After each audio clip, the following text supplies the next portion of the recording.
રાષ્ટ્રીય ક્ષય નિર્મૂલન કાર્યક્રમ અંતર્ગત નર્મદા જિલ્લામાં 24મી માર્ચના રોજ વિશ્વ ક્ષય દિવસની ઉજવણી નિમિત્તે જનજાગૃતિ રેલીનું આયોજન કરવામાં આવ્યું હતું।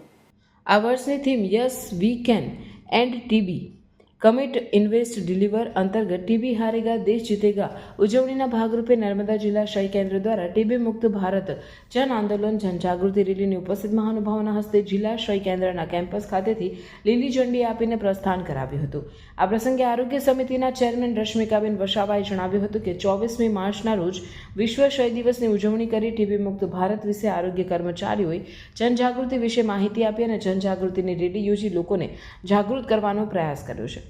નર્મદા જિલ્લાની 44 ગ્રામ પંચાયતો ટીબી મુક્ત બની છે। રેલીમાં સહભાગી નોંધાવીને MODTC ડોક્ટર હેતલ નાયકે જણાવ્યું કે જિલ્લા કક્ષાની રેલીનું આયોજન કરી લોકોને ટીબી વિશે જનજાગૃતિ કરવામાં આવી હતી।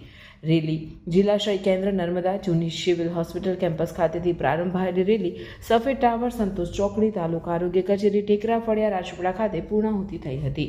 રેલીમાં નર્સિંગ કોલેજના તાલીમાર્થીઓ, આરોગ્ય કર્મીઓ મોટી સંખ્યામાં જોડાઈને વિવિધ સ્લોગનના ઉચ્ચારણ અને પ્લે કાર્ડ, બેનર સાથે ટીબી જાગૃતિનો સંદેશ આપ્યો હતો। આ વેળાએ ટીમ બિરસા મુંડા નર્સિંગ કોલેજના વિદ્યાર્થીઓ દ્વારા ટીબી મુક્ત ભારત અંગે નાટક રજૂ કરવામાં આવ્યું હતું। આજરોજ વિશ્વ ક્ષય રોગ દિવસ ઉજવવામાં આવ્યો અને ટીબી મુક્ત ભારત વિશે આરોગ્ય કર્મચારીઓ માહિતી આપી અને જનજાગૃતિ માટે આ રેલીનું આયોજન કરવામાં આવ્યું છે। આરોગ્ય કર્મચારીઓને હું અભિનંદન પાઠવું છું કે 44 ગ્રામ પંચાયતો ટીબી મુક્ત બની છે। સૌને અભિનંદન।